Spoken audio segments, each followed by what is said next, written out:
నేను యూఎస్ నుంచి ఇండియా వచ్చేస్తున్నప్పుడు చాలామంది చాలా డిబేట్స్ పెట్టారు. అయిపోయింది, టైం అయిపోయింది, ఇంకా డిపోర్ట్ అయిపోయాడు, ట్రంప్ వచ్చాడు, ప్రతి ఒక్కరు చెప్పే సోది ఇదే అది ఇది అని చెప్పేసి ఫస్ట్ మీ దగ్గరికి వస్తున్నారా? సో నేను యూఎస్లో ఉన్నప్పుడే చాలా మంచి జాబ్ ఉంది నాకు as a software engineer. And నేను ఇండియా వెళ్ళిపోతున్నాను, నేను ఇంకా రిజైన్ చేసేస్తాను అని చెప్తే no you can work from there also, we will do the near arrangements అది ఇది అని చెప్పేసి సెట్ చేశారు నాకు.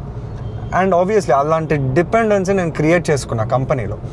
అండ్ దానికి అంతే కష్టం కూడా పడ్డా. అండ్ డెఫినెట్గా దీనికి లక్ కూడా ఉండాలి. చెప్తున్నా కదా, నీ డ్రీమ్, నీకు కావాల్సింది, నీ కష్టం అన్నీ ఒకే దగ్గర అలైన్ అయ్యి అది ప్యూర్గా ఉంటే అన్నీ సెట్ అవుతాయి ఆటోమేటిక్గా. నేచర్ అన్నీ సెట్ చేస్తుంది.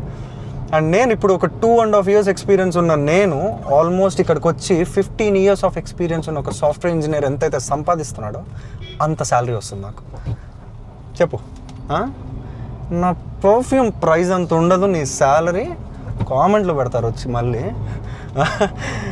అండ్ ఇంత లైఫ్ ఉన్న నాకు ఇంకా 10 years పని చేస్తే కష్టపడితే ఇంకా బ్రహ్మాండమైన లైఫ్ బిల్డ్ చేసుకుంటే నేను అదంతా వదిలేసి ఎందుకు వచ్చేసా ఇండియాకి, అసలు ఏం చేద్దామని చెప్పి అది ఇది అని చెప్పేసి ఇదంతా నేను నెక్స్ట్ వీడియోలో మాట్లాడతా. ఫాలో కొట్టు.